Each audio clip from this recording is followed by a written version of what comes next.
Hi friends, welcome to my channel. నేను మా తమ్ముని నిశ్చితార్థానికి వెళ్ళి వస్తున్నాను. దారిలో నాకు వీళ్ళు కనిపించారు. ఏంటా అని చూశాక వీళ్ళ దగ్గరికి వెళ్దామని చెప్పి వెళ్ళాను. బండి ఆపాను.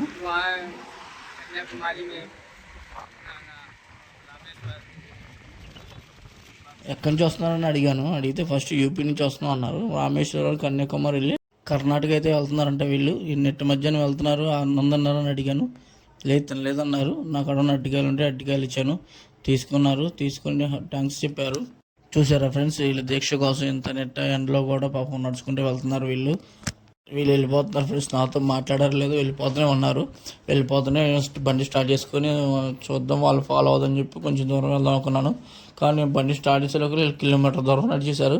సర్లే అని చెప్పి నేను బండి స్టార్ట్ చేసి వాళ్ళ వెనకే వెళ్ళాను. వాళ్ళు అసలు కాళ్ళకి చూడండి ఫ్రెండ్స్, వాళ్ళు ఒక ఆయన చెప్పులు వేసుకున్నాడు, ఒక ఆయన క్లాత్ కట్టుకొని నడుస్తున్నాడు. చూడండి ఫ్రెండ్స్, బాయ్ చెప్పారు. బాయ్ అని చెప్పాక చూడండి ఫ్రెండ్స్, వీళ్ళు దీక్ష కోసం ఎంత దూరం నడుస్తున్నారో. ఇలా నడవటం కూడా చాలా గొప్పతనం. ఇలాంటి వాళ్ళు మీకు కనిపించుంటే కొంచెం వాళ్ళకి మనం హెల్ప్ చేయండి. మీరు వాళ్ళని మర్చిపోమాకండి, కొద్దిగా హెల్ప్ చేయండి. చూసినట్టు వెళ్ళిపోమాకండి ఫ్రెండ్స్. వీళ్ళు ఎంత దూరం ట్రావెల్ చేస్తారో చూసాను ఫ్రెండ్స్. చూస్తే తెలిసింది నాకు గూగుల్ మ్యాప్లో యూపీ నుంచి కర్ణాటకకు 1651 కిలోమీటర్ అయితే ఉంది. వీళ్ళంత దూరం ట్రావెల్ చేయడం కూడా చాలా గ్రేట్ ఫ్రెండ్స్. మీరు నా వీడియో కొంచెం సబ్స్క్రైబ్ చేసుకోండి ఫ్రెండ్స్. ఇలాంటి వాళ్ళు కనిపిస్తే వాళ్ళకి హెల్ప్ చేయండి ఫ్రెండ్స్.